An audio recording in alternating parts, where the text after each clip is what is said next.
Салам достор, мен китептен жакшы бир момент таптым. Бул «Не сдавайтесь» дейт. Начало всегда бывает самым трудным этапом. Если вам хочется все бросить, пересчитайте свой список целей и думайте только о том, что хотите видеть в качестве результата. Пройдите до конца весь путь, который вы в состоянии окинуть взглядом. Когда вы попадаете туда, то можете увидеть больше, чем в начале пути. Держитесь своих целей вне зависимости от того, что могут говорить и думать или делать другие.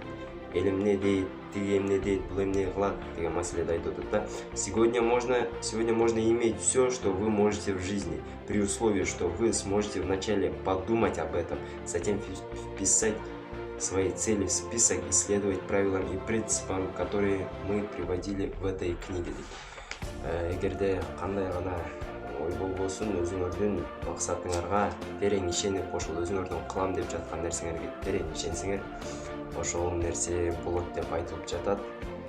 Жана биз качан гана мисалы өзүбүздүн жашообузду пландай баштасак, ошол нерселер кагазга жазылгандан кийин ошол нерселер да аткарыла баштайт экен. А эгер мындай оюбузга деле түшүрүп койсок болот, мен бүгүн мисалы тиге жолугам, мен бул досума жолугам, анан кийин мен тигил жакка барам же.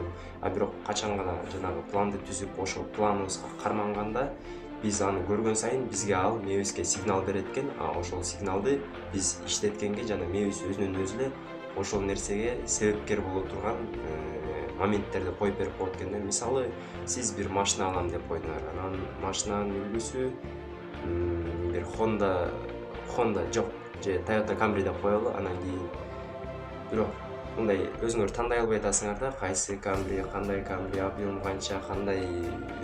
Мен да машина жаында түшүнбөйм, бирок мындай айта кетейин. Кайсы үлгүдө там шиналары, дискалары кандай. Анан кийин силер так өзүңөрдүн максатыңарды жазсаңар, мисалы, мен Toyota Camry 2020-жылы мына айда Toyota Camry алам, жана анын өңү ак болот,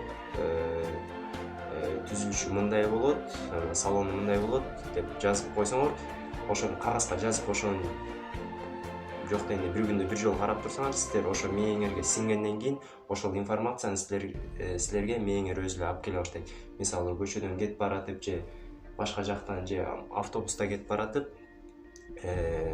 Toyota Camry ошондой именно кайсыл жерде турат, кайсыл жер, ошолорду көбүрөөк байкай баштайсыңар. Мисалы, китеп ачып же газета ачып окуп атканда ошол нерселер да көбүрөөк чыга баштайт. Именно Toyota Camry, анан көбүрөөк ошого көңүл буруп, силердин мээңер ошондо ошол информацияны силерге алып келип турат. Ошондой эле эгерде биз кагазга же бир блокнотко өзүбүздүн оюбузду, максаттарыбызды жазсак, ошол нерсе бизге ушундай сыяктуу болуп, машинанын үлгүсүн айтып кеттим, мисалы, ошондой болуп эле биз эмне кааласак, ошол нерселер бизге акырыңдан келе берет. Просто ошону жазып туруп, ошого кадам ташташ керек. Ошондо гана болот деген ишеним бар.